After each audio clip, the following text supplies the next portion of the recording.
On the morning of March 27th, I woke up earlier than usual. It was still gray outside my bedroom window, but I couldn't sleep. Tomorrow would be my 70th birthday. 70. When I was 40, that number seemed unimaginably distant. But now I was lying in bed, counting the wrinkles on the back of my hand. I got up, pulled on my robe, and went down to the kitchen.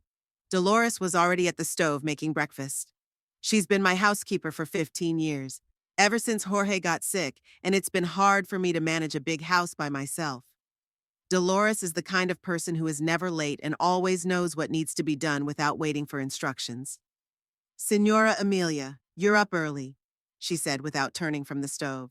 The coffee will be ready in 5 minutes. Thank you, Dolores. I couldn't sleep. She nodded understandingly. Dolores had always been short on words, but sensitive. Over the years, we developed a relationship that could hardly be called just a working relationship. She knew our house, knew our habits, knew when it was better to keep silent and when to say the right word. We ate breakfast in silence. Then Dolores took out a notebook and began to make a list of things to do today. Tomorrow the guests were coming. Not many, 7 or 8 people, but still we had to prepare properly. Let's start with the living room, she said. We'll wipe down all the furniture, vacuum the carpets, then we'll do the kitchen. I want to bake a quince pie, the one Senor Jorge loved so much. The mention of her husband stung with a familiar pain. Jorge had died 4 years ago, but I still sometimes set the table for 2 or buy his favorite cookies from the store. Habit was stronger than memory. Okay, I replied. What about the meat? I bought some good beef yesterday. I'll make a roast with vegetables. And I'll make fish too. I remember your friend Blanca doesn't like meat very much. We went about our business. I began to go through the dishes in the cupboard, choosing the most beautiful plates and glasses. Many of them were inherited from my mother-in-law. Some of them Jorge and I had bought ourselves in the early years of our marriage. Each plate, each cup held its own little story. Jorge was a practical man. When we married, he had already been selling farm equipment for several years, first working for someone, then starting his own small business. His customers knew him and trusted him. Farmers would come from far and wide to buy a tractor or cultivator from Jorge. He never cheated, always warned about possible breakdowns, and gave honest advice. Over 30 years of work, he saved up good money and bought this house on a quiet street in a good neighborhood. The house is not small. 2 floors, 4 bedrooms, large kitchen, living room with fireplace. There is a small garden in the back where I grow roses and vegetables. Jorge dreamed of grandchildren running around here, but there were never any grandchildren. Esteban got married late and then declared that children were too much responsibility and he wasn't ready yet. By lunchtime, Dolores and I had cleaned the living room thoroughly. She was right. There was a lot of dust. I rarely have guests. I usually meet my friends in cafes or go to their houses. We only had big parties in our house when Jorge was around. He loved noisy feasts. He could tell jokes and create an atmosphere. After his death, the house seemed to quiet down. After lunch, we did the kitchen. Dolores was kneading pie dough, and I was peeling vegetables and thinking about tomorrow. The last birthday party was 3 years ago when Esteban came to visit. I remember he was in a bad mood, complaining about work, about his wife, about life in general. Valentina sat silently, smoking one cigarette after another and looking at her phone. They left early, citing some business. Since then, the son came only twice, for his father's funeral, and again 6 months later, when it was necessary to solve issues with the inheritance. Both visits were short and formal. It was as if we'd forgotten how to talk to each other. Senora Amelia, Dolores called out to me. You're thinking? The potatoes are already peeled. I looked at my hands. Indeed, I had automatically peeled a whole bowl of potatoes, thinking about my son. Sorry, I said. Just thinking about tomorrow. Is your son coming? He promised. He called last week, said they'd try to come. They'll try? Well, they've got things to do. Work. I caught myself justifying Esteban to the housekeeper. Ridiculous. Dolores didn't say anything, but I could see from her face that she understood the situation perfectly well. It must have looked pretty obvious from the outside.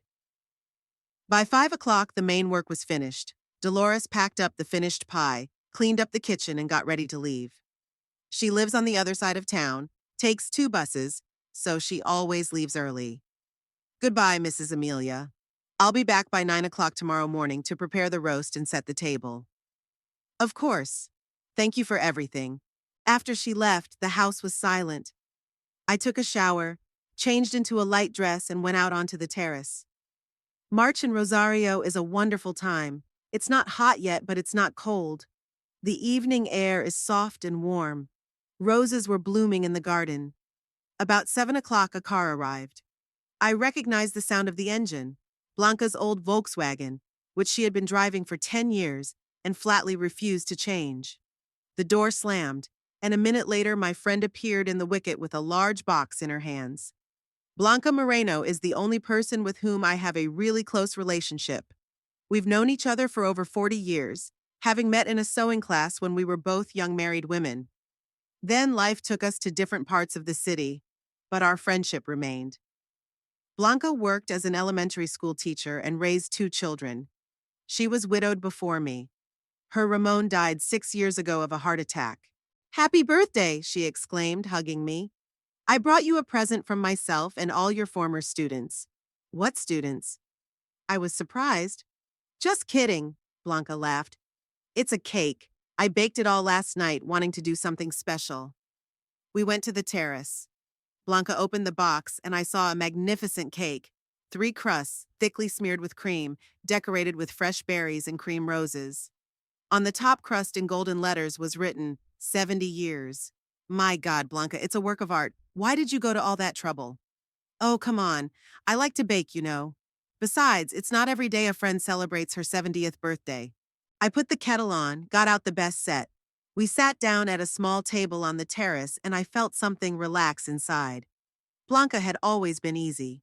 She knew how to listen, didn't give unnecessary advice, didn't pry into my soul with questions. How are you? She asked, pouring tea. You look tired. We were getting ready for tomorrow. Dolores cleaned the house and I helped. Tired, I guess. Will there be guests? A few people. You, Ricardo and his wife, and Mateo and Carmen? Yes. And Esteban promised to come. Blanca raised her eyebrows. Really? His son is coming? That's what he said. He sounded kind of, I don't know, cold or something. When was the last time you two spoke? About 2 months ago. I called to wish him a happy birthday. It was a short conversation. He was in a hurry to get to some meeting. We didn't talk. Blanca knew the history of my relationship with my son, knew how Esteban had changed in recent years. We had hardly talked about it before. It was too painful for me. And what was there to discuss? My son had become a stranger. It happens in families. Is Valentina coming with him? Probably. He said, we'll try to come. Have you seen her lately? At my father's funeral. She was standing on the sidelines, barely talking to anyone.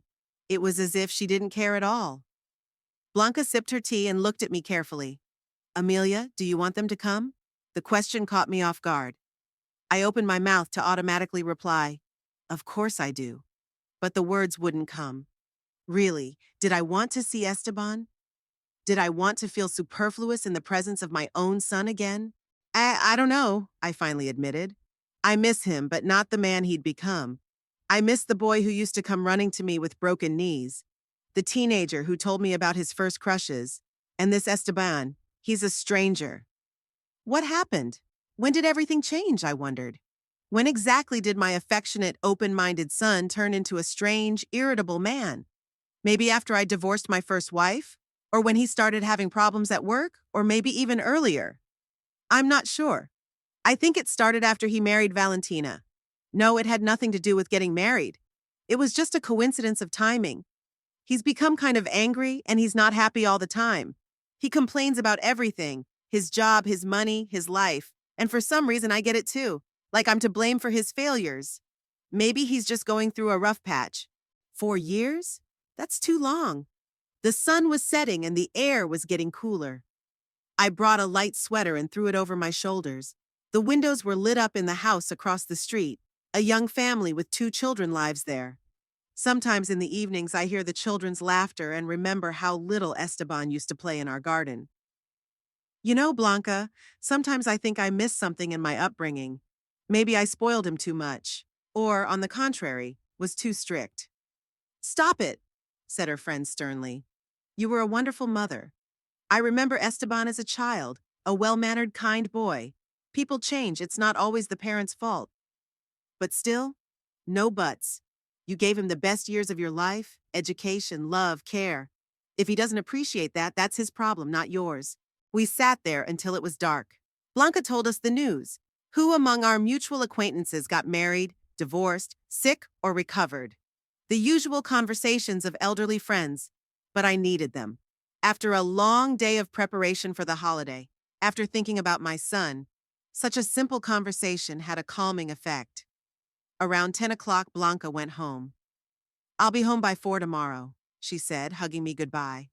And don't worry about Esteban. What will be, will be. I walked her to the gate, waved at the red lights of the Volkswagen, and went back inside. It was quiet and empty. Tomorrow there would be people here, talking, laughing. But today it was just me and my thoughts. On the morning of March 28th, I got up even earlier than the day before. I didn't even try to go back to sleep. There were too many thoughts running through my head. A birthday, 70 years, and maybe Esteban's arrival. Dolores arrived at 9 sharp as promised. We went straight to work, cooking the roast, setting the table, arranging the flowers. I cut fresh roses from the garden and put them in a large vase on the living room table. The roses were pale pink, almost white. Jorge's favorite. When are you expecting guests? Dolores asked, stirring the meat in a large skillet. After 4, but my son might come earlier. He might not come at all, she muttered to herself. I pretended I hadn't heard, but the words stung. Dolores was right. Esteban had promised to come twice already and hadn't. The first time he'd cited an important business trip, the second time Valentina's illness. Maybe there would be a reason this time too. By 11 o'clock in the morning, the main preparations were finished. Dolores had gone home to change her clothes and be back in time for the party. I was left alone, wandering around the house, rearranging vases, wiping down already clean surfaces. I was nervous. About 1:30, I heard the sound of a car. I looked out the window and saw a dark blue sedan parked at the gate. The car was unfamiliar to me, not the one Esteban had driven last time. This one looked tattered, the front bumper dented, and the rear fender had a long scratch on it. Esteban got out of the car. I almost didn't recognize my son. He'd put on a lot of weight, his belly bulging under his shirt. His hair had thinned, and his face had new wrinkles. He was only 42, but he looked much older. Valentina came out next. She, on the contrary, had lost weight, had become something angular. Her dark hair was carelessly gathered into a ponytail. She was dressed in faded jeans and a black t-shirt. Large dark glasses on her face, though the day was overcast. I hurried to the wicket. My heart was beating so hard I was afraid they'd hear me. Esteban, my son! I hugged him, smelling the pungent odor of cologne, with which he was obviously trying to interrupt something else. It's so good to see you. Hi, Mom. He patted me awkwardly on the back and quickly pulled away. Happy birthday. Valentina, dear. I turned to my sister-in-law. She indifferently placed her cheek for a kiss. Her skin was cold and smelled of cigarettes. Hello, Senora Amelia. We made our way into the house. Esteban looked around with the look of a man who had entered a museum. Nothing has changed, he said. Why change anything? I'm fine here. Yes, conservatism is sacred. There was something unpleasant in his voice, but I decided to ignore it. The important thing was that he was here. After 3 years of absence, that was a victory. Sit down, I'll make dinner. You must be hungry from the road. I can.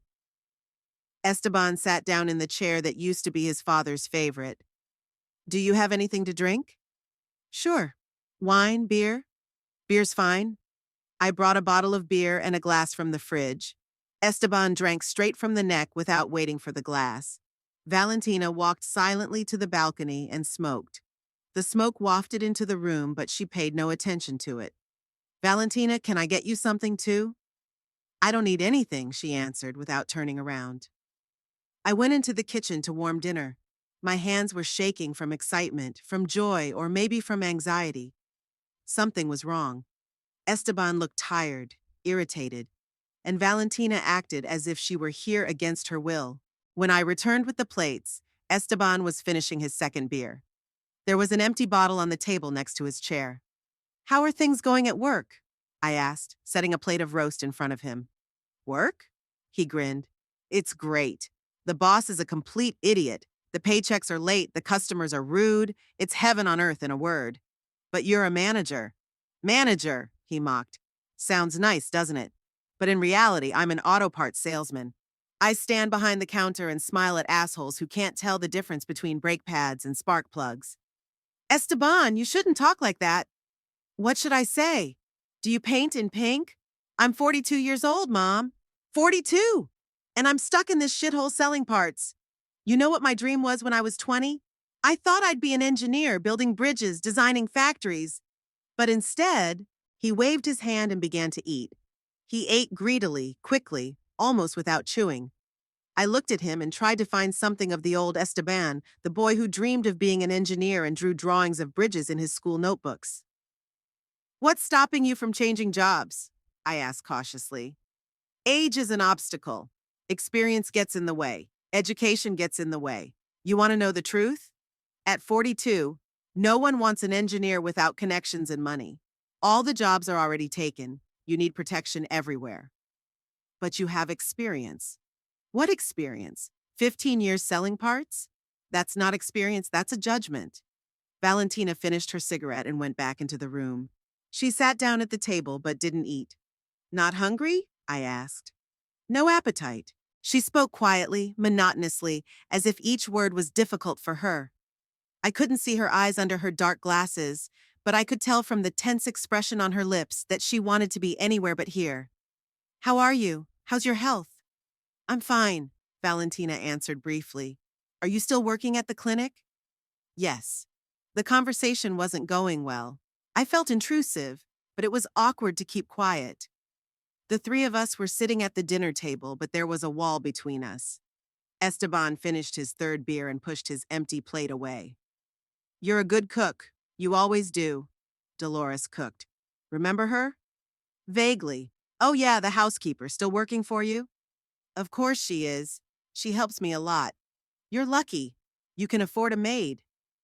There was that unpleasant note in his voice again. "I don't understand. Is it jealousy, a reproach, or just a statement of fact?" "Would you like me to show you how the garden has changed?" I offered. "The roses are especially beautiful this year." "Later. It's hot right now." It was no more than 25 degrees outside and there was a nice breeze, but I didn't argue. "Where are you staying?" I asked. "Why don't you take your things inside? Your room is empty, the bed is fresh." "We're in a motel," Esteban answered quickly. "It's on the highway. It's more convenient from there." "But why spend money on a motel? This is your home." "It's too stuffy here," he said sharply. "Besides, we're leaving early tomorrow. I don't want to bother you." The words hurt more than I expected. So they were only here for the day? Not even overnight? I'd hoped so much that for a few days at least, there would be life back in the house, voices, that Esteban would remember what it felt like to be home. "I see," I said. "Of course you have your own plans." "I do." There was silence. Valentina went out to smoke again. Esteban pulled out his phone and started reading something, grinning occasionally. I was clearing the table, wondering what we were going to talk about next. Before, when he'd come over, we could talk for hours about nothing. He'd talk about work, plans, what he was watching on TV. I'd talk about the neighbors, the garden, the news in town, the usual mother-son talk. Now every word was hard to say. "How is Valentina?" I asked her when she came back into the room. "Do you like your work?" "Work is like work," my daughter-in-law shrugged. "Answering phones, recording patients. It's nothing special."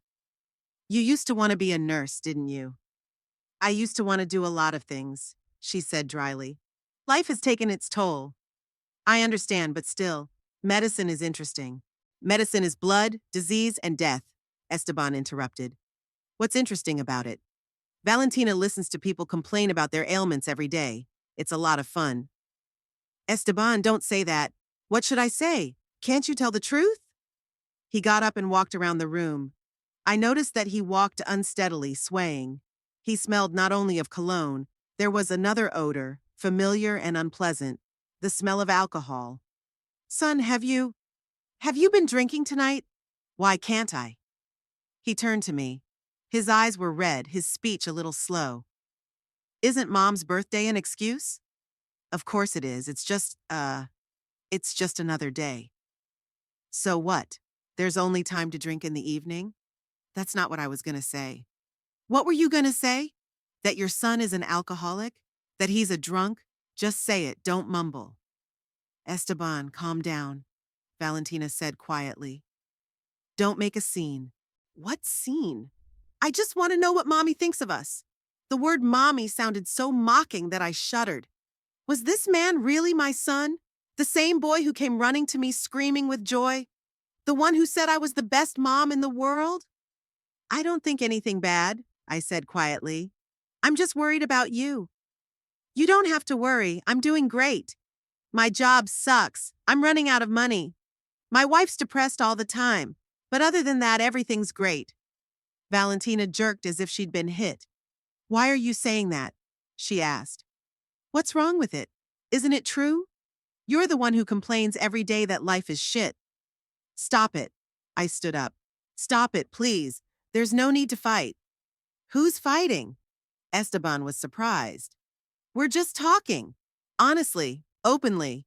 Or do you like it better when everyone pretends everything is fine? I didn't know what to say. Really, maybe it's better to tell the truth than to play happy family. But that truth was so cruel, so hopeless. The rest of the day passed in a long silence.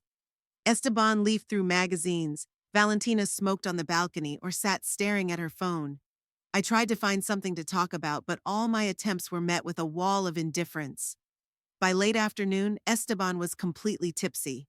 He found a bottle of whiskey in Jorge's bar and methodically emptied it, despite my timid protests. Esteban, why don't we call it a night? Tomorrow is a holiday. Tomorrow is a holiday, he mocked. And today is what? Morning? Son, You know what, Mom? He came right up to me. I could smell the pungent odor of alcohol. I need money. Money? Yeah, money. The green paper that lets you buy food, pay your rent, and generally live like a human being. What do you need money for? For emergencies, car repairs, motel rent, lots of things. How much do you need? $1,000. I choked on my air. $1,000 is a lot of money. Esteban, that's a lot. For you? He chuckled. Come on, Mom, you're a rich widow. House, savings, dead daddy's pension. $1,000 is nothing to you. It's not about the money. What is it? Is it that you don't trust your own son? I do. I just want to understand why you need that kind of money. I told you, it's an emergency. Or do you need receipts and certificates? Valentina got up from the couch. Esteban, let's go. It's late. Go where? We haven't settled the financial question yet. What issue? She looked at me apologetically. Forgive him, Mrs. Amelia. He's not himself. I'm perfectly fine, Esteban shouted. And you don't need to apologize to me. He turned to me. So, Mom, are you going to help your son or are you going to count pennies? I looked at this strange, drunken man and did not understand what to say. Give him the money? But what would he spend it on? Refuse. But then he might leave and never come back. I'll think about it, I said at last. We'll talk tomorrow. Tomorrow, he said again. Sure. Tomorrow you'll come up with 1,000 reasons why you can't give money to your own son. Valentina took his arm. Come on, Esteban, we really must go. This time he didn't resist. They packed up and left, leaving me alone in a house that suddenly seemed huge and empty. I sat for a long time in the chair where my son had recently sat and wondered, what had happened to my boy? Where had the Esteban I knew and loved gone? It was getting dark outside the window. Tomorrow would be my birthday. The guests would come, and again I would have to smile and pretend that everything was fine. But something told me the hardest part was yet to come. Hash. Chapter 3. On the morning of March 29th, I woke up with a heavy head and an unpleasant residue in my soul. Yesterday's day with Esteban and Valentina had thrown me off balance. I lay in bed, replaying every word, every look, trying to figure out if maybe I'd misunderstood something. Maybe it wasn't as bad as it seemed, but no. My son had indeed changed beyond recognition. The man who had sat in his father's chair yesterday and demanded $1,000 was a complete stranger to me. I tried to find in him something of the old Esteban, a kind, open boy who shared with me all his joys and sorrows. But I couldn't find it. I got up late, around 9 in the morning. Dolores was already in the kitchen, preparing breakfast and at the same time checking if everything was ready for today's feast. "Good morning, Mrs. Amelia. How did you sleep?" "Not well," I answered honestly. "All night I thought about yesterday." Dolores nodded understandingly. She'd seen the state Esteban had been in when he'd arrived, heard his loud voice when he'd demanded money. "He's changed a lot," she said quietly. "Yes, very much." We ate breakfast in silence. Then Dolores started preparing the appetizers for the evening, and I decided to go to the market to buy fresh fruit and a few little things that were missing for the party. The market was a 10-minute walk from the house. I loved these morning walks. They helped to put my thoughts in order. The streets of our neighborhood were quiet, green. Here lived mostly elderly people, middle-class families, not rich, but not poor either. Everyone knew each other, greeted each other when they met. The market was noisy and crowded. Traders were praising their goods, buyers were haggling, children were running between the rows. I bought oranges, apples, a bunch of grapes. Then I went to the meat aisle and got a good ham for sandwiches. Returning home with heavy bags, I met my neighbor Ricardo. He lived across the street from us, working for the municipality as a small official. He wasn't a bad man, but he liked to gossip. Jorge disliked him for that, saying Ricardo knew more about everyone than people knew about themselves. "Senora Amelia," he called me. "Happy birthday! Did you hear my son arrived yesterday?" "Thank you, Ricardo." "Yes, he did. I saw his car at your gate, and then—" He lowered his voice. "Then I saw him at the El Toro bar." I stopped. El Toro bar was in the old neighborhood, mostly workers, unemployed, local alcoholics. It wasn't the best place. "El Toro?" "Uh-huh. I was there last night on business. I had to meet a guy from the IRS. Esteban was sitting behind the bar, drinking vodka. He was so drunk he could barely stand." "You sure it was him?" "Positive. I've known him since he was a kid. He's changed a lot, though. He's gotten bigger, older. But it was definitely your son." Ricardo was silent for a moment, then added, "And he behaved inappropriately. He was swearing loudly, hitting on a woman. Good thing the guard didn't throw him out. Maybe he should have." Every word was like a slap in the face. "So Esteban went to the bar after we talked, got drunk and made a scene. That's great, that's great. Amelia, are you okay?" Ricardo looked at me with concern. "You're pale." "I'm fine. I'm just tired from the heat." "I understand. It's hard when children disappoint you. I have an older son too. You know, I did." Ricardo's son went to Buenos Aires 5 years ago, got involved with a bad crowd, started using drugs. His parents spent all their savings on treatment, but to no avail. Now he was living on the streets and begging. "Thanks for telling me," I said. "I'll see you at the party tonight." "Sure. Martha made apple pie, your favorite." I walked home, barely able to move my feet. The bags felt unbearably heavy, even though they didn't contain much groceries. The news of Esteban's late-night fling finally got to me. It turns out that after our conversation, after he demanded money from me, he went to get drunk in the dirtiest bar in town. And there he made a scene, dishonoring our family name. At home, I set the bags on the kitchen table and sat in a chair. My hands were shaking. "What's wrong?"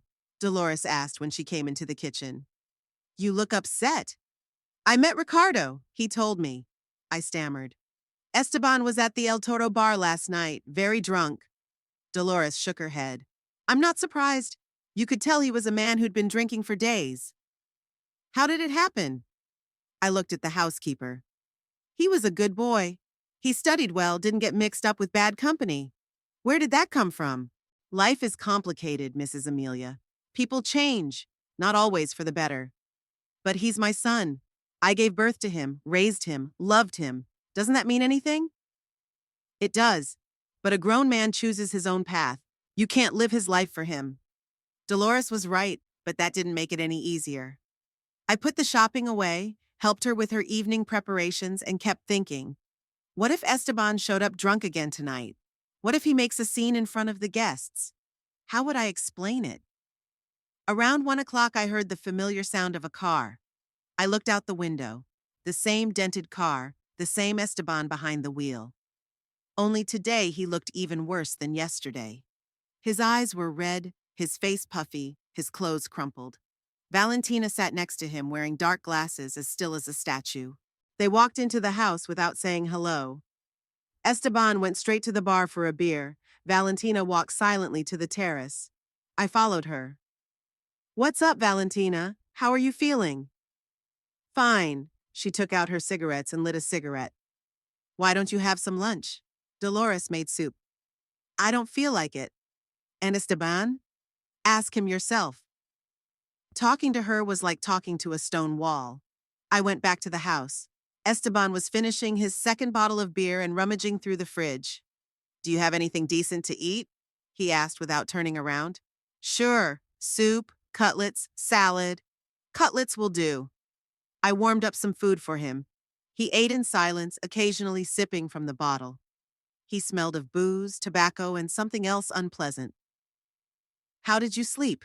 I asked cautiously. Fine, why? Just wondering. I see. He finished his meal and went back to the bar. He took out a bottle of vodka, the same bottle he'd started yesterday. Esteban, maybe we shouldn't. Tonight's the night. What night? Well, a birthday party. The guests are coming. Oh yes, your old friends. They'll talk about who has what ailments and who in the neighborhood died. Don't say that. How can I say it? It's the truth. What has your life become, Mom? The house, the vegetable garden, gossiping with the neighbors. Fascinating. His words hurt, but I held back. I didn't want to quarrel on the eve of the holiday. Everyone has their own life, I said. I like what I do. Of course you do. What else is there to do? He walked to Valentina on the terrace. I could hear their muffled voices, but I couldn't understand what they were saying. Then there was a strange laughter, a kind of hysterical, unnatural laughter. Around 4 o'clock, I decided to see what they were doing. I went to the terrace door and froze. Esteban and Valentina were sitting on wicker chairs, smoking. But they weren't smoking ordinary cigarettes. The self-twirling cigarettes gave off a pungent, sweet-smelling smoke with a distinctive odor. I wasn't a naive woman, and I knew exactly what it was.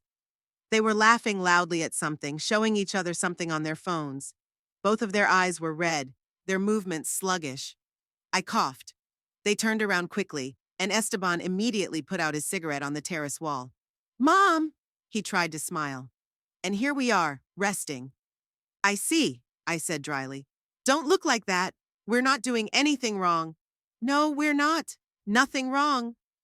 Valentina extinguished her cigarette and got up from her chair. She swayed, grabbed the railing. I'm going to go to the bathroom, she muttered, and went into the house. Esteban looked at me defiantly. What now? You're going to lecture me on the dangers of drugs? What's the use? You're a grown man. That's right, I am an adult, and I can do what I want. Yes, you can, just not in my house. Your house? He grinned.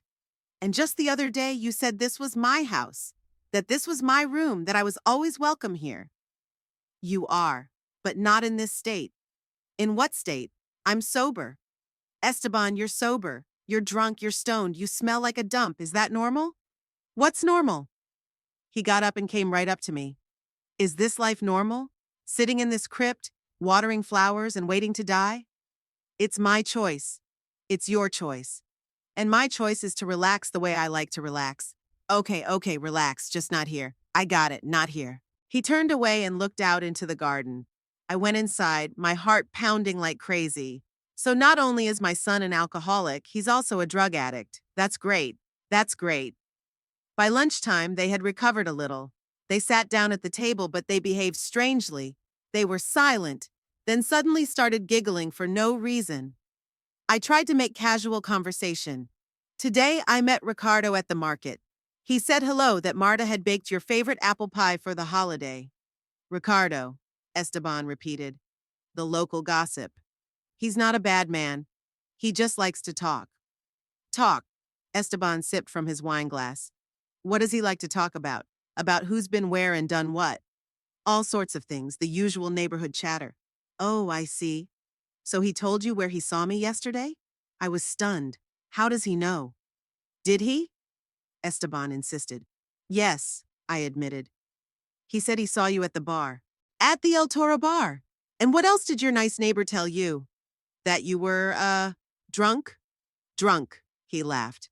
That's diplomatic. What else? Nothing much. You're lying. He likes to savor the details. I'm sure he told you how I behaved in there.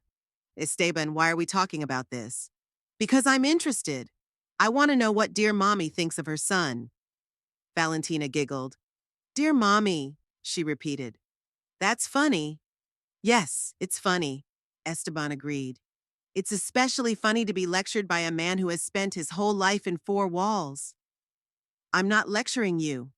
You're not? Then what? You're judging me. You think I've gone downhill, I'm bad. I think you're unhappy, and you're trying to forget. Forget. He shook his head. That's a beautiful word. So you think I drink and smoke pot because I'm unhappy? Well, aren't you? Maybe I just enjoy it. Maybe I like this life. Esteban. Esteban, what? He raised his voice. What makes you think you know what's best for me? I'm 42 years old, Mother. 42. I'm a grown man and I decide for myself how I want to live my life. Of course you do. Just what? Worried? Worried or ashamed? The last word was particularly harsh, and it hit the mark. Yes, I said quietly, embarrassed. Oh, that's it. Esteban leaned back in his chair. Ashamed! Afraid the neighbors will find out what kind of son you have. It's not the neighbors. Then who is it about? Your reputation? What your sweet old lady friends will think. Esteban, stop. I won't stop. He pounded his fist on the table. I'm sick of it. I'm sick of listening to this provincial chatter. I'm sick of pretending to be interested in your neighborhood gossip. Nobody's forcing you to. Yes, they do. He got up from the table. You do. With your questions, your hints, your concerned looks. You think I don't understand? You want me to be like I used to be. The good boy who tells his mommy all his secrets. Valentina giggled again. A good boy, she repeated. Mommy's good boy. Exactly, Esteban echoed. But that's not going to happen, do you understand? It's never going to happen, because I'm not your good boy. I'm a grown man with my own problems, my own desires, my own life. You have your own life, I said quietly. And you can live it however you want. Just don't yell at your mother. You don't have to yell at your mother, he mocked. What do I have to do? Don't say anything? Nod your head? Play happy family? You just have to talk like a human being. Human? He laughed. Do you know how to talk like a human being? Or just ask stupid questions about work and health? Every word he said hurt more than the last. I sat at the table and felt my insides clench with pain. Was this man really my son? The very child I had carried under my heart, born in agony, raised with love? That's it, I said, getting up from the table. That's enough, I'm not listening to this. Of course you won't, he shouted after me. Because you don't like the truth. I went to my room and locked myself in. Their voices came from downstairs. Esteban said something to Valentina. She answered, and then they started laughing again. After a while, the front door slammed. They must have left. I sat on the bed and thought, is this man really coming to my birthday party? Would he sit at the same table with my friends and pretend to be a loving son? What if he doesn't? What if he showed his real face? These thoughts made me afraid. For the first time in my life, I was afraid of my own son. By evening, the house was transformed. Dolores set the table in the living room with a white tablecloth, arranged the best plates and glasses. In the center of the table was Blanca's cake, surrounded by vases of roses from the garden. The smell of the roast wafted throughout the house, mingling with the scent of fresh flowers. I changed into the dark blue dress I'd bought for the occasion. I looked at myself in the mirror. I looked decent, though my eyes looked tired and anxious. All day I thought about how Esteban would behave in the evening. Would he come at all? And if he did, in what condition? Dolores was fussing in the kitchen, checking the last details. She always took her work with the utmost responsibility, but today she was especially focused. "Everything is ready, Señora Amelia," she said as she came out of the kitchen. "The roast can be served at any moment. The salads are in the fridge. The wine is open. Thank you for everything, Dolores. You've made the house beautiful. It's your party. I wanted it to be just right." She gathered her purse and headed for the exit. Dolores usually went home in the evenings, but tonight I offered to stay to help with the guests. She politely declined, saying she didn't want to interfere with the family party. Blanca was the first to arrive.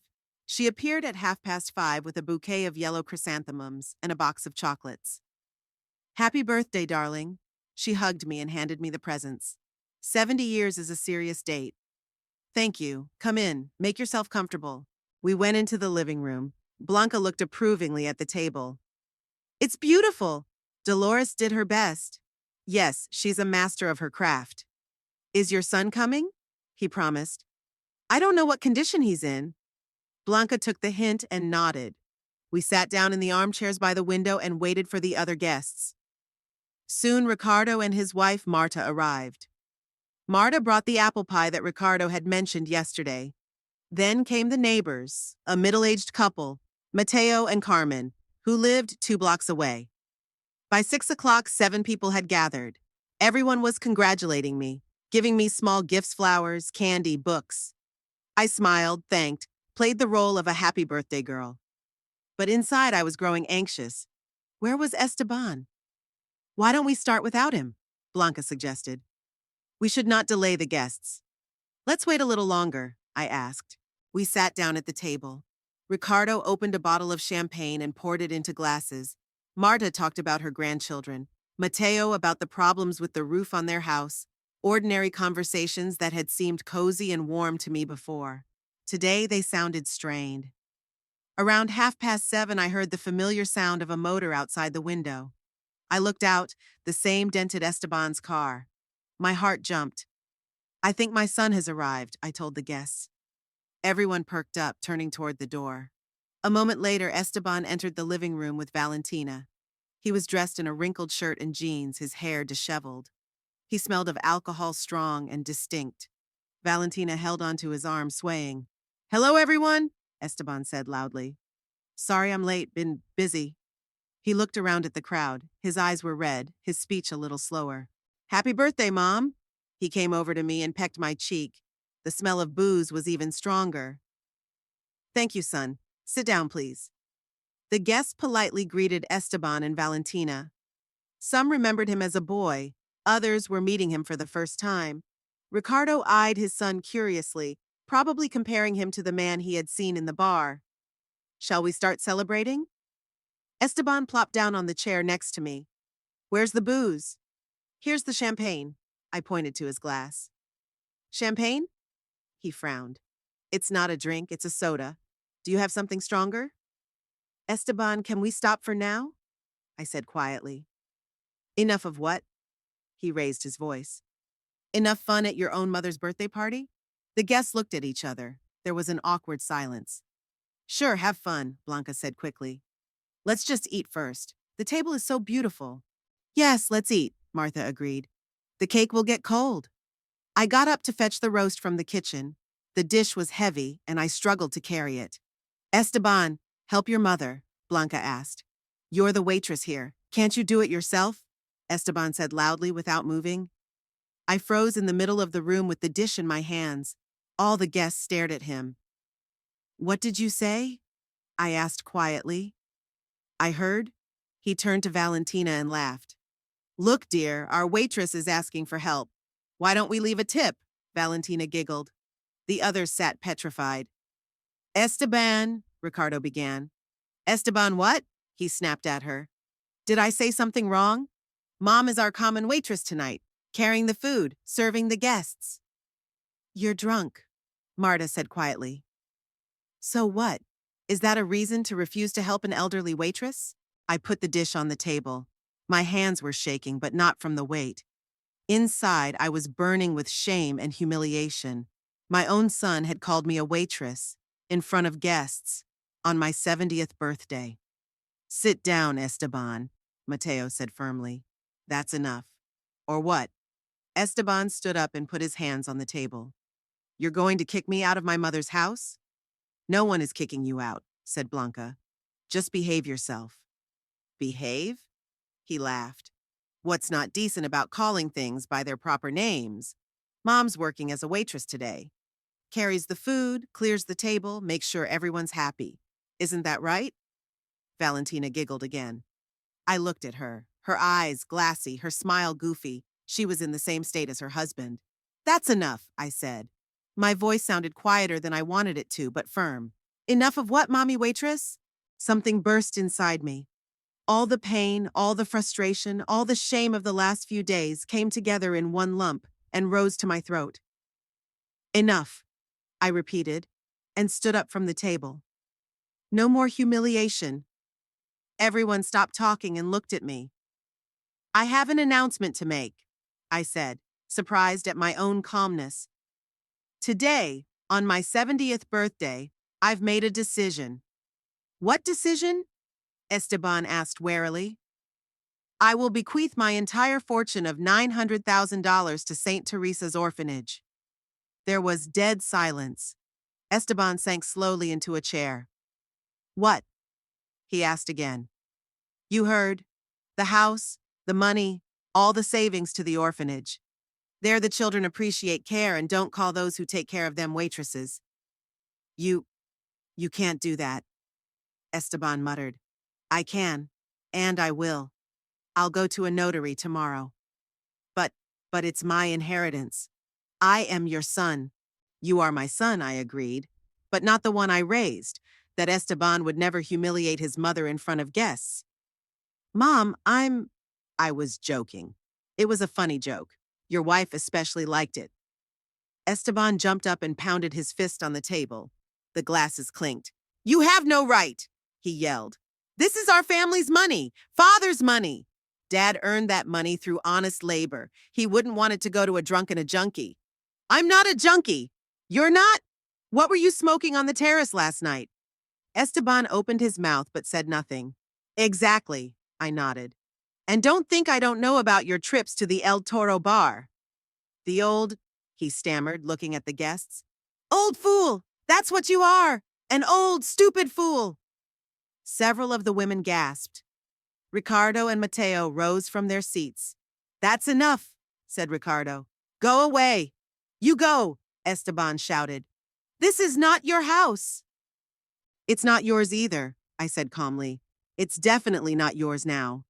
Esteban paced the room like a caged animal. His face was flushed, his eyes bloodshot.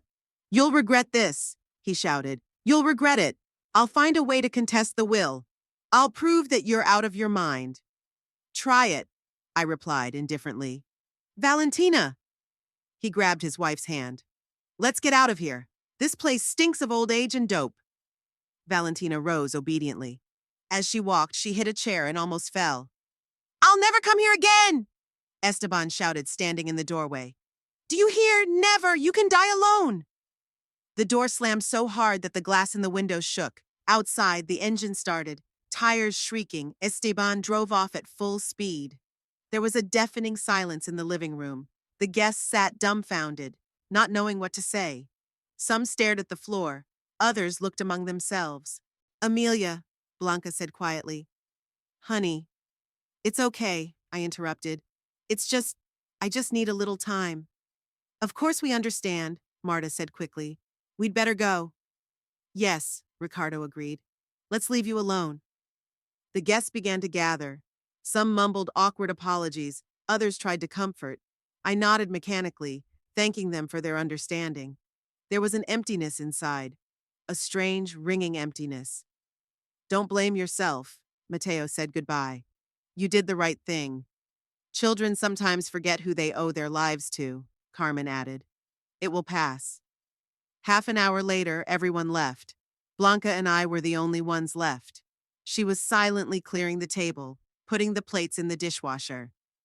I sat in the chair and looked at the uneaten cake, at the crumpled napkins, at the overturned glass. Traces of the spoiled holiday. Let's go to the kitchen, Blanca suggested. I'll make tea. We sat at the kitchen table and silently drank tea from simple cups. It was dark outside the window and the lights were on in the house. Everything looked the same as usual, but something had changed forever. Are you really leaving everything to the orphanage? Blanca asked. Yes. What if he comes to his senses? Will he come back and apologize? I wondered. What if? What if Esteban really realizes his mistakes, quits drinking, becomes a normal person? I don't know, I answered honestly. We'll see. He is your son, after all. He was my son, and today I realized that the boy I loved was dead. All that's left is this stranger. Blanca reached out and put her hand over my palm. Don't say that. People change, come back to their real selves. Maybe they do, but I can't wait any longer. I'm 70 years old, Blanca. 70. I don't have time to hope for miracles. We sat up late into the night. We talked about everything and nothing. The past, the children, how fast time flies. Simple conversations between two older women who had been through a lot and understood even more. When Blanca got ready to go home, it was already 12:30 on the clock. Why don't you stay the night? I suggested it. It's getting late. Thanks, but I have to go home. The cat's waiting there, used to the routine. I walked her to the gate. The red lights of the car disappeared into the darkness, and I was alone. The house was quiet, with only the clock ticking in the living room and the refrigerator humming in the kitchen. I went up to my room undressed and got into bed. I closed my eyes and tried to sleep, but sleep didn't come. My mind replayed the events of the evening, the angry face of Esteban, his screams, the slamming of the door. Where was he now? At the motel? Or had he gone back to the bar to drown his sorrows? What if he doesn't come back at all? What if I never see him again? Strangely, that thought didn't make me feel any better. On the contrary, it made it even more painful. The phone rang sharply, breaking the silence of the night. I jumped up in bed, my heart racing. It was 2:30 in the morning. Who could be calling at this hour? Scary thoughts immediately flashed through my mind: accident, hospital, death. After last night's scandal, I was ready for anything. I came downstairs in my robe and slippers, picked up the phone with trembling hands. Hello? Mrs. Carrera? Amelia Carrera? An unfamiliar male voice, formal and tired. Yes, it's me. What is it? This is Sergeant Mendoza from the number 7 precinct. We have your son, Esteban Carrera, age 42. The world shook. I grabbed the wall to keep from falling. Oh my God, what happened to him? Is he alive? He's alive, ma'am, but he's under arrest for disorderly conduct and fighting. We'll need a relative to come and pick him up. A fight? I couldn't believe what I was hearing. Esteban got into a fight? Unfortunately, yes. The incident took place at La Parrilla bar at about 2:30 in the morning. Your son seriously beat up a young man. The victim was hospitalized with a fractured jaw. I slumped in my chair, my legs went to the floor. Esteban broke someone's jaw. My son became a rapist. Senora, can you hear me? The sergeant asked worriedly. Yes, I can hear you. I'll be right there. Where is the station? Via Mitra 112. Don't forget your documents, your passport and something to prove your relationship. Your son's birth certificate, for example. Okay, I'll be there in half an hour. We'll be waiting. And ma'am, prepare yourself for your son not looking so good. He got in a fight too. I hung up the phone and sat still for a few minutes, trying to comprehend what had happened. After yesterday's scandal, Esteban left the house in a rage, saying I could die alone. And now he's in the police, beaten and drunk, maiming an innocent man. I dressed quickly. Jeans, sweater, jacket. My hands were shaking so badly that I could barely do up the buttons. She took her purse with documents, found Esteban's birth certificate, a yellow, tattered piece of paper that she had kept in a folder with important papers for 42 years. She couldn't find her car keys for a long time. They were lost in the depths of the bag between her purse and her pills. It was a good thing Jorge had insisted I get my license, even though I drove rarely and only during the day. Driving across town at night in this condition seemed almost impossible. The car wouldn't start for a long time. It had been sitting in the garage for over a month without moving. I nervously turned the ignition key, whispering prayers. Finally, the engine started, and I pulled onto the deserted street. The city was quiet and deserted. Only the occasional lone car passed by, traffic lights flashing yellow, illuminating empty intersections. I drove slowly, afraid of speeding or missing a sign. My mind was spinning. What would I tell Esteban? How do I get him out of the station? And most importantly, what would happen now? A trial, prison. I found the station without difficulty. A dull gray building with bars on the windows and bright lights at the entrance. I parked next to a few police cars and went inside. The front desk smelled of chlorine, tobacco smoke, and something else sour and unpleasant. Behind a high counter sat a young sergeant, apparently the same Mendoza. When he saw the elderly woman in her robe and slippers, he stood up and gave her a sympathetic look. "Are you Esteban Carrera's mother?" "Yes, I am. Where is my son? How is he feeling?" "I'll bring him out of his cell. But first we need to get his release papers signed. Do you have the papers?" I held out my passport and my son's birth certificate. The sergeant scrutinized them, checked them against some papers. "Can you tell me exactly what happened?" I asked him while he was filling out the report. "All you said on the phone was that there had been a fight." Mendoza sighed and put his pen away. "The story is not a pleasant one, Senora. Your son came into the La Parrilla bar around midnight. According to witnesses, he was already very drunk. He ordered a vodka, sat at the bar, didn't touch anyone. But then he started hitting on the girl at the next table." "Hitting on her?" "Walked up to her, said obscene things, grabbed her hands. The girl told him to leave her alone, but your son wouldn't listen. When she got up to leave, he grabbed her thigh and said something very rude about her figure. I cringed. Is my son really capable of such a thing?" "And that's when her boyfriend intervened?" "Yes, a young man of 24, a university student. He calmly approached your son and asked him to leave the girl alone." "And your son?" The sergeant was silent. "Your son responded very rudely. He said the young man could go to hell and he could do whatever he wanted with the girl." "Oh my God." "The student tried to take the girl away, but your son grabbed him by the shirt. A scuffle ensued. According to witnesses, your son fought like mad, biting, scratching, hitting him on the head with a bottle. The student only tried to defend himself, but he was very seriously injured." "How serious?" "Broken jaw in 2 places, concussion, multiple facial contusions. The young man is in the hospital now, undergoing complex surgery." I was sitting in a plastic chair and I felt a chill go down my spine. My son had turned into an animal. He beat up an innocent boy who was just standing up for a girl. "What about Esteban?" "He took a beating too. When we got there, he was lying on the floor, unable to get up. The student, despite his injuries, was able to fight back.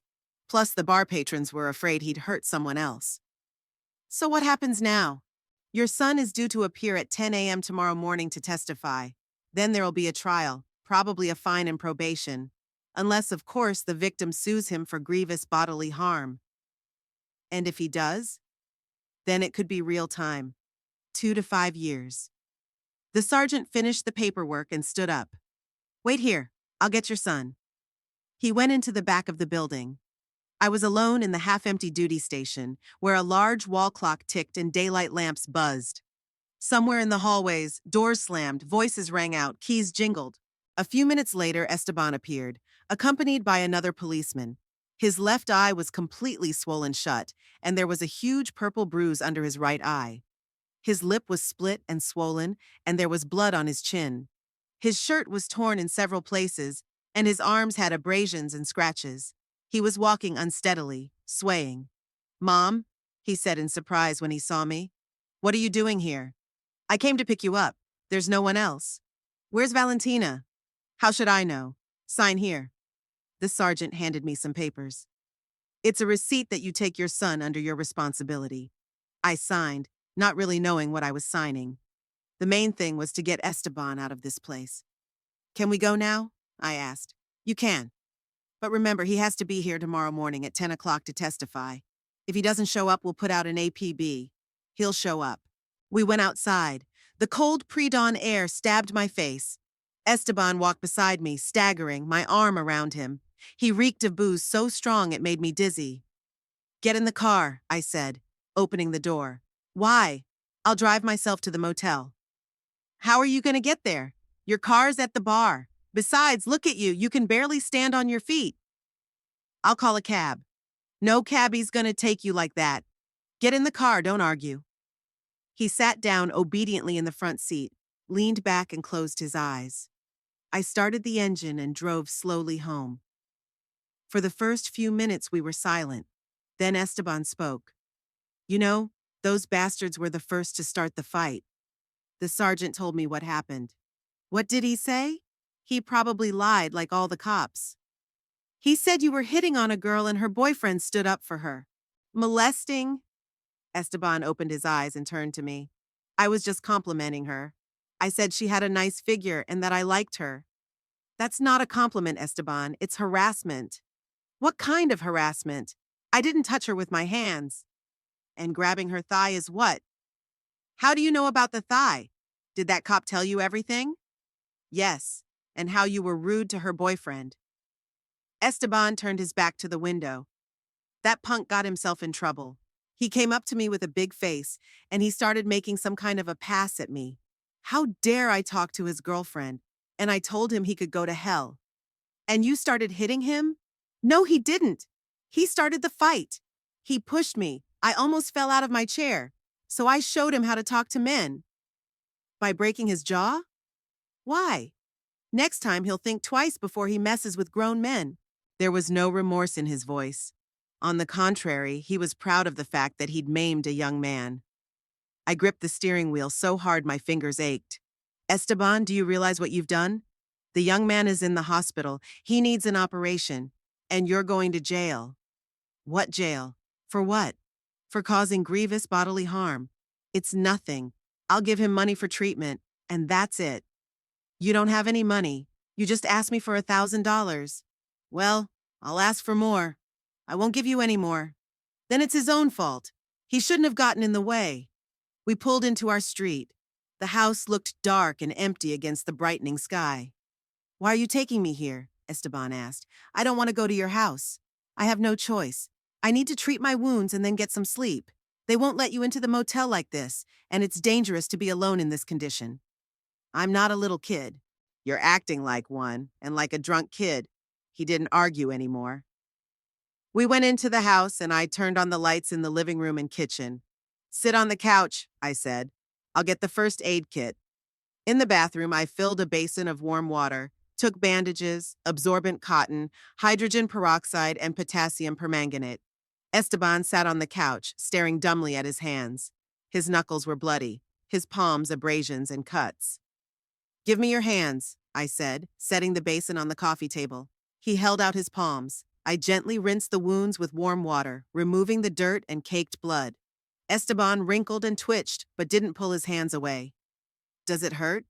Tolerable. This guy's probably hurt worse. Don't you feel sorry for him? Why would I feel sorry for him? He got himself in trouble. Esteban, he's 24 years old. He's almost 20 years younger than you. So what? If he was going to play the hero, he should have been prepared for the consequences. I dabbed the wounds with hydrogen peroxide. The liquid sizzled, and Esteban sizzled with it. What if he has parents? I asked. Imagine that boy's mother sitting in the hospital right now, not knowing if her son would recover. Not my problem. What if that student were you? If someone broke your jaw for standing up for a girl? I wouldn't stand up for someone else's girl. But if you did? Then I'd know what I was doing. Now the face. I gently rinsed the busted lip, cleaned the abrasions on her cheeks. His left eye was so swollen, Esteban could barely see out of it. Is his vision still intact? I asked. I don't think so. It's just really swollen. We should put some ice on it. I went to the kitchen and got a bag of frozen vegetables out of the freezer and wrapped it in a towel. Keep it on your eye, I said, walking back into the living room. Esteban put the compress on his face and immediately cringed. It's cold. Be patient, otherwise the swelling won't go down. I put away the medicine cabinet and brought a pillow and blanket from the bedroom. Go to sleep. You have to go to the station tomorrow. I don't want to sleep. My head hurts.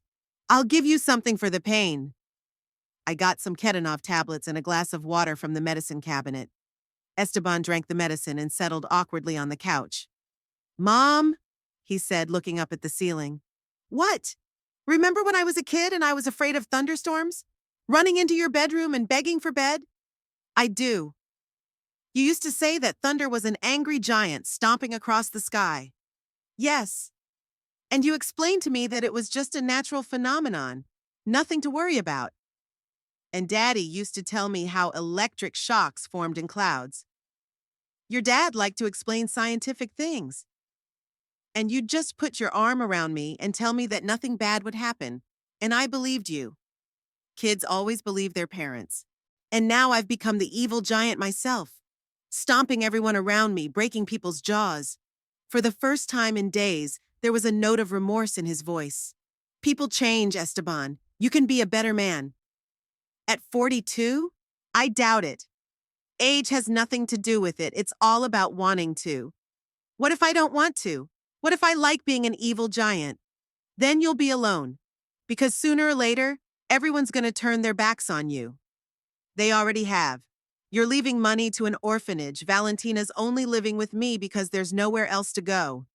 They tolerate me at work out of pity. And your friends? What friends? Drunkards don't have friends, only drinking buddies. He closed his eyes.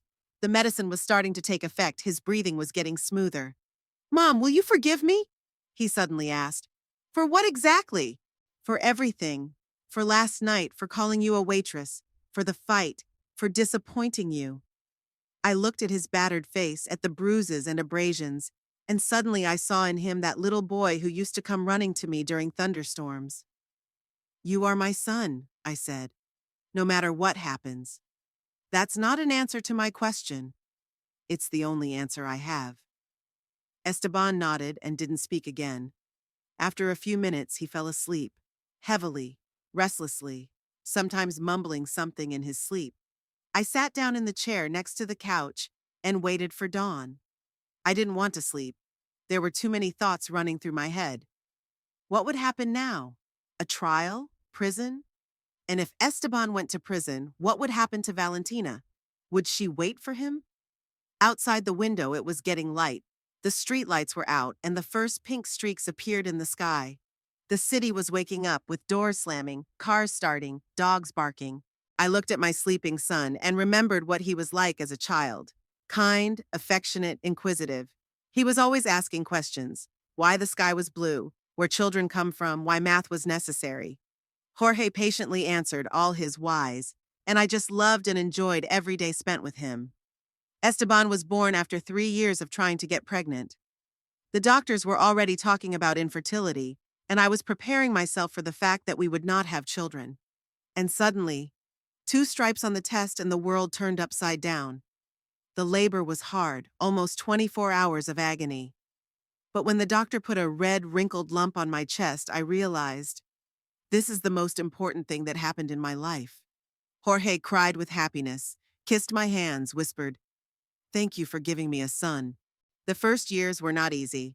Esteban was sick a lot, did not sleep well, required constant attention.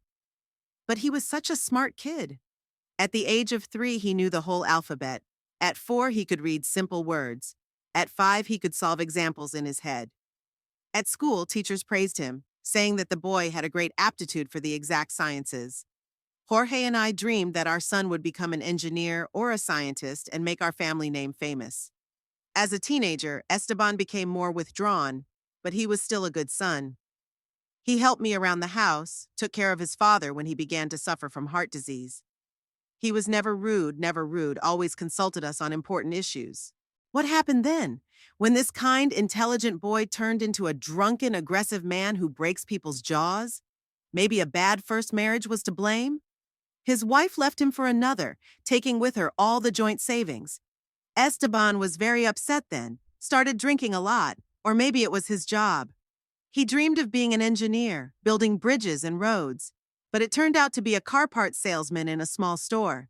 Same thing every day, smiling at rude customers, selling brake pads and oil filters. Or is it just that life was not as dreamed? It happens. A person expects one thing from fate but gets something else. And instead of accepting it and looking for new goals, he starts drowning his disappointment in alcohol. Esteban woke up around 7 in the morning. He sat on the couch, rubbed his face with his healthy hand, and wrinkled his face in pain. "What time is it?" he asked in a hoarse voice. 7 in the morning. How do you feel?" "I feel like I've been run over by a truck. Several times." "That's normal after a fight and a hangover. You want some coffee?" "I do. And an aspirin if you have one." I went to the kitchen, brewed some strong coffee, made some cheese sandwiches. Esteban didn't want to eat, just drank his coffee in small sips and wrinkled his nose. "What day is it today?" he asked. "Sunday." "So I have to work tomorrow, if I don't go to jail." "I hope they don't." "Are you worried about me? After everything I've done?" "You're my son. Of course I care." Esteban finished his coffee and got up from the couch. He tried to comb his hair with his fingers, but it was sticking out in all directions. "How do I look?" "Terrible. Like a man who fought all night and slept in a police station." "I see. I should go to Valentina's, she must be worried." "Why don't we take a shower first? Change?" "I don't have any clothes here." "There are some things left in your room. Jeans, t-shirts. They don't fit me anymore. I've put on a lot of weight. Try it. It won't be any worse." He reluctantly went upstairs to his old room. I could hear him opening the closets, looking for something suitable. Half an hour later, he came downstairs in jeans and a plaid shirt. The clothes fit tight, but he looked much better. "Did you take a shower?" I asked. "Yeah, it helped a little." "How's it feel? Does it hurt?" "Everything hurts, but it's tolerable." Esteban walked around the living room, stretching his stiff muscles. "Mom," he said, stopping at the window that overlooked our rose garden. "Yeah, thanks for coming to get me last night. I know it was scary driving alone at that hour." "You're welcome. Any mother would have done the same thing." "Not just any mother. Some would just hang up the phone." "Is that what you wanted me to do?" "I don't know. Maybe I deserved it. Nobody deserves to be left alone in trouble. Even if that man maimed an innocent guy? Even if." He turned to me. "What about the will? Are you going to sign over everything to the orphanage after all?" I was silent for a long time, pondering his question. A lot had changed overnight. I saw that my son is capable of remorse, that somewhere deep inside still lives that good boy. But was that enough to change his mind? "No," I said at last. "The will would remain the same." Esteban nodded, not even surprised. "I thought so." "You're not angry?" "What's the use of being angry? It's my own fault. Yesterday I called you a waitress in front of the guests. Today I broke a strange guy's jaw. What kind of mother would give money to a son like that?" Esteban. "No, Mom, you're right. That money goes to kids who deserve it. And me. I deserve what I got." There was no anger or resentment in his voice, just tired understanding. "But if you change," I started. "If I change, I won't do it for the money," he interrupted. "Just because it's the right thing to do." Esteban grabbed his jacket and headed for the door. "I have to go to Valentina's and then to the station. Thanks for everything, Mom." "Esteban, wait." He stopped on the doorstep. "What? You? Will you try? Will you try to change?" His son looked at me for a long moment, then sighed heavily. "I don't know if I have the strength. I don't know if I can stop drinking. But I'll try. At least for my dad's memory. And for me, too. And for me." He hugged me gently, as if he was afraid of hurting me. "Goodbye, Mom. Goodbye, son." The door closed. I went to the window and watched Esteban walk slowly down the street, slouching, battered, but somehow more human than yesterday. At the gate, he turned around and waved at me. I waved back. A few minutes later, a cab pulled up. Esteban got into the car and drove away. I was alone in the house, which was quiet and empty again. There was a crumpled plaid on the couch and an empty coffee mug on the table. I put the dishes away and folded the plaid, but I could still smell the medicine and hydrogen peroxide in the air. I don't know if I'll ever see Esteban again. I don't know if he'll have the strength to climb out of the hole he's fallen into. But for the first time in a long time, I have a faint hope that maybe my son isn't completely lost.